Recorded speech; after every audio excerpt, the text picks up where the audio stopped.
Hello all, welcome to the video lecture series for the subject compiler design. Now I am going to explain you about the last topic which is applied for optimization with a number of blocks as well as with flows, right? So the basic process here it is, basic blocks and flow graphs. I am going to explain both with relational examples, right? So basically I'll start with this basic block.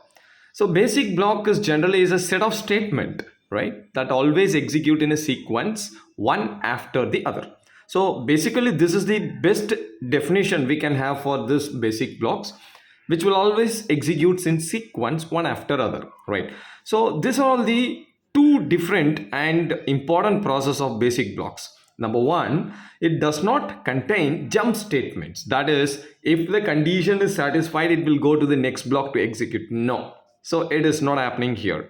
And also it doesn't have branching. There is no possibility of branching and there is no possibility of hold in middle, right? So these two process will take most examples in flow graphs. Okay, basically there is a continuation here that if the statement executes in the same order they appear, right?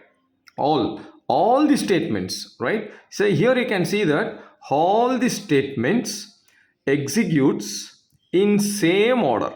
That is the point. Okay, so this is also a very important point. So this can be appeared in any blocks, right? And they do not lose the flow of control in any of the program, right? If this is the process, then it will have a best appearance of blocks, right? So let me get into the example so that you will understand that particular process clearly, right? Now I am going to have a three address code, a basic expression. For example, there is a three address code, right? So here you can check, for example, a is equal to b plus c plus d, right? So I'm going to have a basic block. I'm going to define, or else I'm going to have a basic block, right? Step number one, t1 is equal to b plus c, right? Number one, b plus c. Step number two, t2 is equal to t1 plus d. So finally we have the answer, a is equal to t2. So I can say this is the best basic block which doesn't have any gems and also which doesn't have any of the process which can be adopted after, right? This is a basic blocks, exactly right. I will show you another thing which is not a basic block. Okay, so this is a basic block. This is a rough process here, right? Not a basic block, right? So let me take you to the example where you can see that this is not a basic blocks, right? Say for example, this is an example, right? If a is less than b, then 1, okay, then 1, else 0.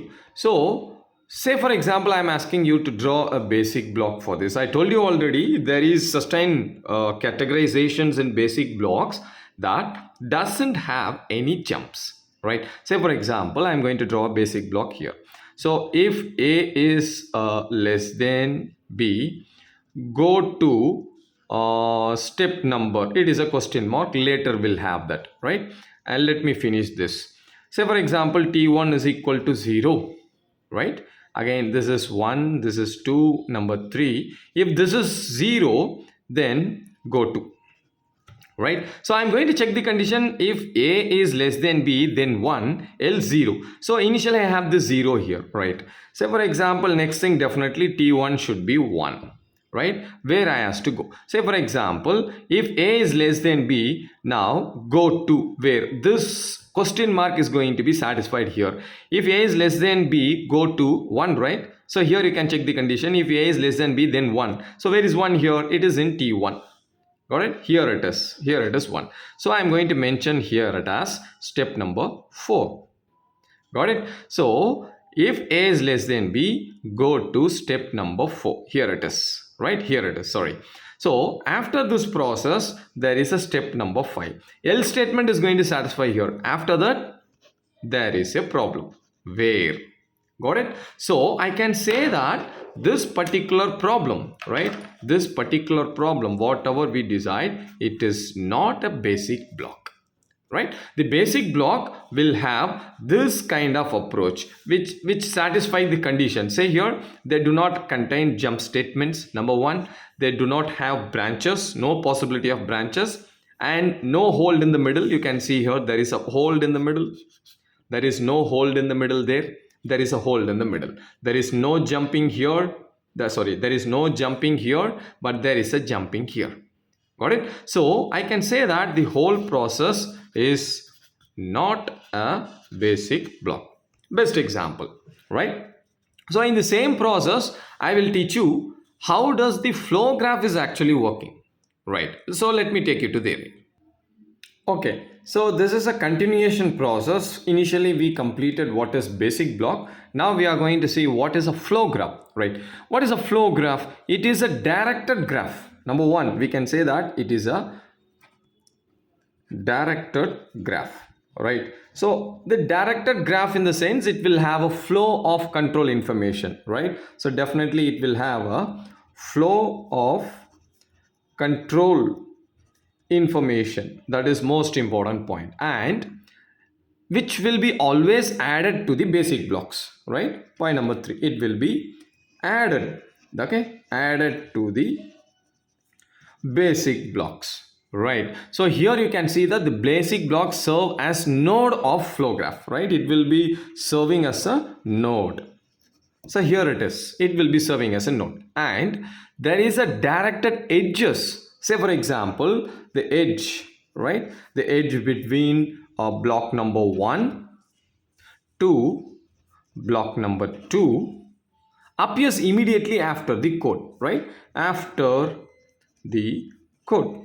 So here you can see that whichever the process we have here, they added to the basic blocks, we have a node, right? And we have an edge which is between block 1 and block 2, which is always depends on after the code, right? So I decided to go with one basic example here, right? So that you will understand how exactly this process is begins, right? I will solve one problem. Say for example, there is a problem given here. Now say for example, so here there is a 3 address statements, right? Okay, line number 1. For example, production is equal to 0 initially. So I is equal to 1. So I'll mention the line number also.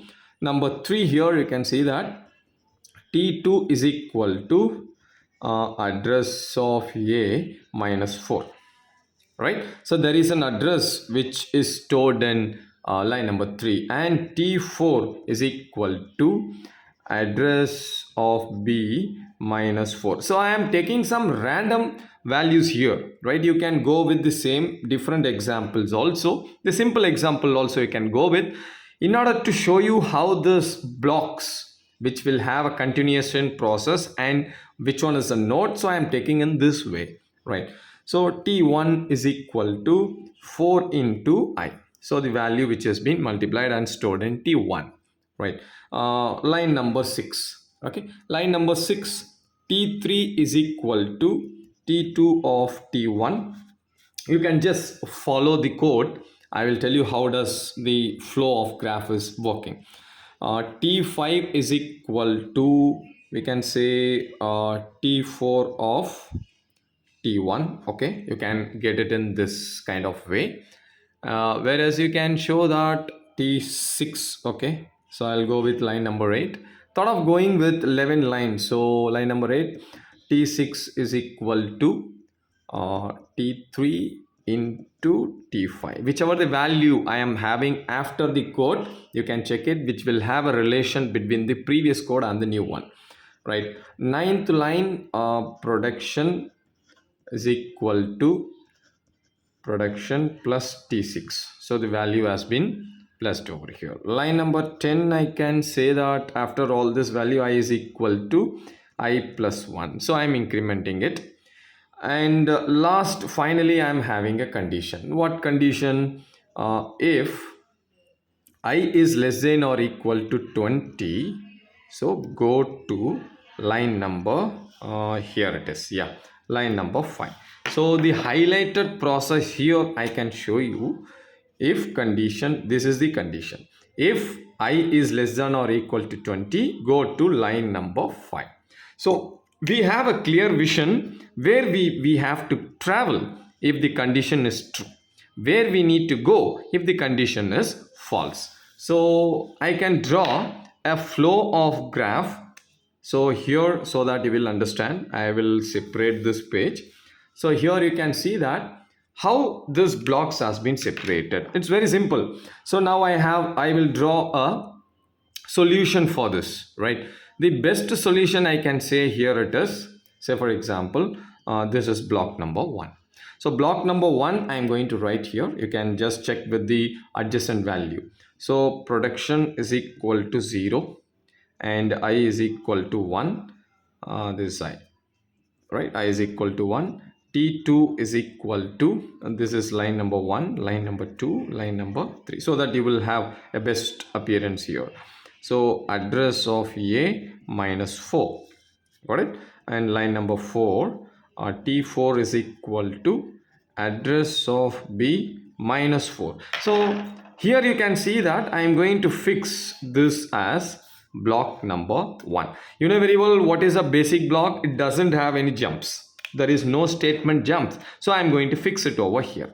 So the remaining part I am going to take it in block number 2.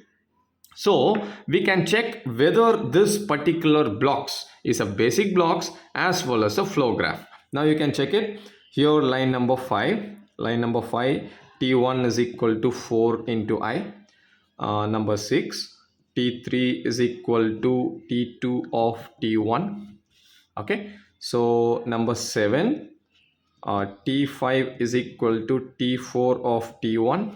This is also done. And number 8, T6 is equal to T3 into T5. The values you can just simultaneously check whether it has a dependency in the previous line. Yes, of course it will. That is a process we have taken.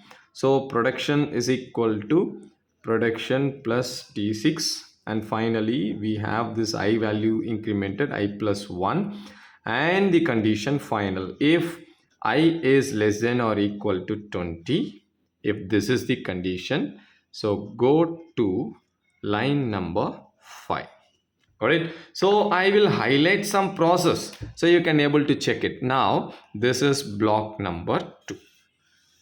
So you can clearly see that this particular example, this particular 3 address code, I can take it, this particular code, which is exactly suited for both flow graph as well as the basic blocks. So how we can say that this is a perfect basic blocks? Yes, it is a basic block because we doesn't have any jumps between block 1 to block 2.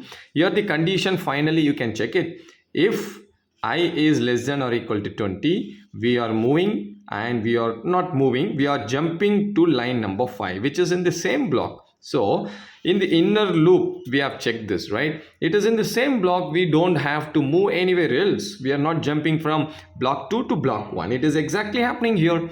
So this process we can call it as a graph with flow and the graph with control, and it is a directed graph. And also this graph can be added to the basic blocks. So let me show you whether it satisfied all the condition. Yes, it is a directed graph, number 1.